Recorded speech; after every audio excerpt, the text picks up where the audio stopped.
শীত প্রধান দেশের ফল মিশরীয় হলুদ মাল্টা আর কাশ্মীরীয় কমলা থোকায় থোকায় ঝুলছে মতিউর ও সবুজের বাগানে। ২০২১ সালে গাজীপুরের শ্রীপুর উপজেলার সাতখামার এলাকায় অন্যের জমি ভাড়া নিয়ে ৫০০ মিশরীয় মাল্টা চারা দিয়ে মতিউর শুরু করেছিলেন তার ফল বাগান।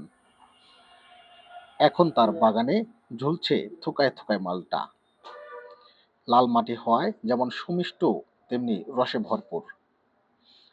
তাই প্রতিদিন বিভিন্ন এলাকা থেকে লোকজন এসে বাগানে ঘুরে নিজ হাতে গাছ থেকে মালটা ছিঁড়ে কিনে নিচ্ছে।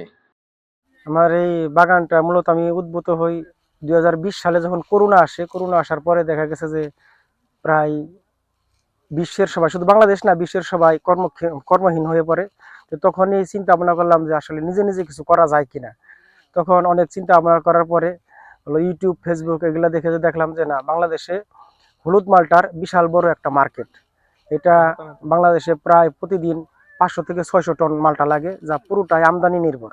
তো তখন থেকে এই চিন্তা ভাবনা করে তারপর 2021 সালে জুলাই মাসের 13, 14, 15 তারিখে 3 দিনে গাছগুলো লাগানো হয়। এখানে আছে মিশরীয় হলুদ মালটা। মিশরীয় হলুদ মালটার গাছ আছে 500, আর চাইনা দার্জিলিং কমলার গাছ আছে 30টা, আর হলো যে চাইনা মিষ্টি কমলা মানে গাছ আছে 30টা, আর দার্জিলিং কমলার গাছ আছে 30টা।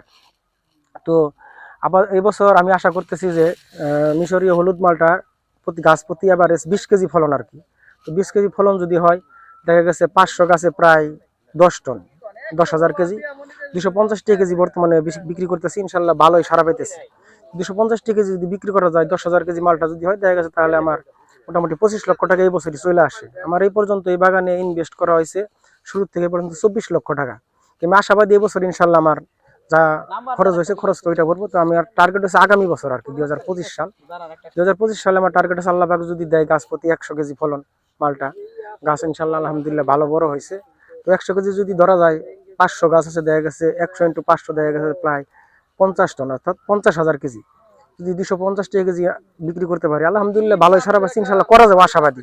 তাহলে দেখা গেছে যে প্রায় 1,25 লক্ষ টাকা। বাংলাদেশে এর চেয়ে ভালো সম্ভাবনার দিক আর কি হতে পারে। আমি খুব খুশি আছি আলহামদুলিল্লাহ।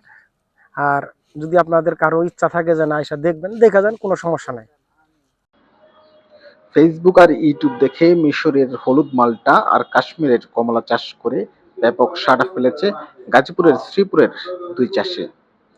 থোকায় থোকা মাল্টা আর কমলা দেখে নিজ হাতে গাছ থেকে ছিঁড়ে সেই কমলা কেনার জন্য ভিড় করছেন অনেকেই।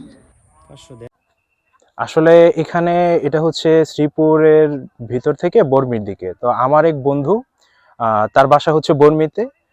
তার মাধ্যমে এবং আরো বিভিন্ন মাধ্যমে আমি জানতে পারছি যে আসলে এখানে একটা বাগান আছে। গতবার আসছিলাম তো পাই নাই। উনারা বলে দিছে যে ডিসেম্বরের আগে দিয়ে বা ডিসেম্বরের 15 তারিখ পর্যন্ত নাকি এটা থাকে, এরপরে মোটামুটি শেষ হয়ে যায়। তো এবার আমাদের একটা ইচ্ছে ছিল আগে থেকে, এই জন্য আমরা আগে থেকে চলে আসছি। এখনো গাছের মধ্যে যেসব ফল আছে, এই ফলগুলো এখনো পুরোপুরি মানে পাকে নাই, তবে যেগুলা পাকছে আমরা ইচ্ছা মতো নিতেছি।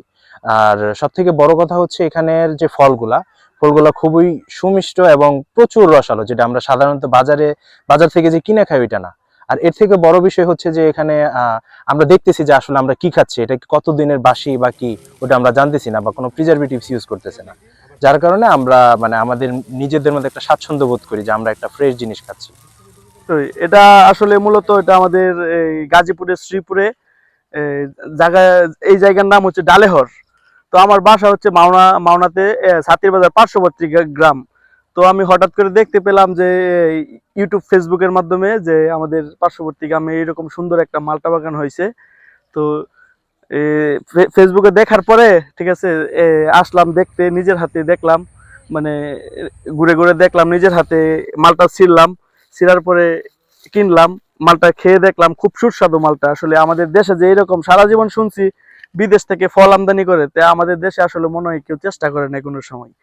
এই যে তাদের সফল চেষ্টার কারণে আজকে এত সুন্দর একটা মালটা বাগান। আর ফলও তো খুবই সুস্বাদু, দামও তো কম। তো এরকম যদি সবাই আমাদের দেশে এরকম উদ্যোক্তা হতো, তাহলে মনে হয় আমাদের দেশের বাহির বাহির থেকে এই ফলগুলা ইনপুট করতে হতো না আর কি। আমি গাজীপুর শ্রীপুরের তিলেট ইউনিয়নে থেকে আসছি।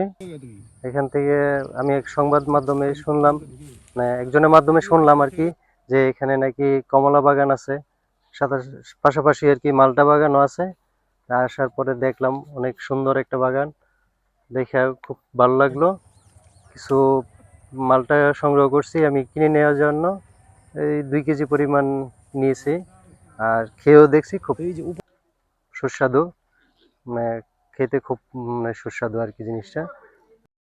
শ্রীপুর উপজেলা কৃষি কর্মকর্তা সুমাইয়া সুলতানা বলেন, আমদানি নির্ভরতা কমানোর জন্য অনেক চাষিকে কমলা ও মালটা চাষে উৎসাহিত করা হচ্ছে।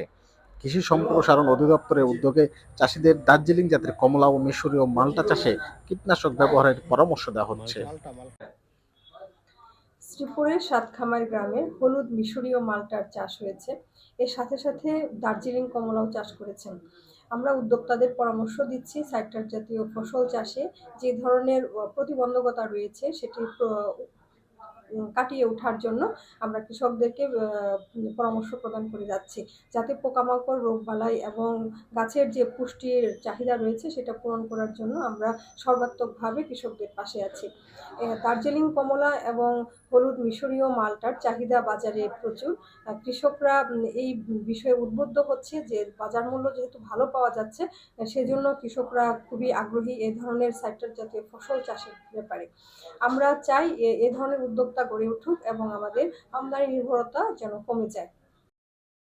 বাগান থেকে প্রতি কেজি মালটা 250 টাকা এবং প্রতি কেজি কমলা 300 টাকায় বিক্রি করা হচ্ছে। সম্ভাবনাময় এই ফল চাষে যুব সমাজকে উদ্বুদ্ধ করা হলে ভবিষ্যতে বাংলাদেশে বহির্বিশ্ব থেকে ফল আমদানি করার প্রয়োজন নেই বলে মনে করছেন বিশেষজ্ঞ এবং কৃষিবিদরা।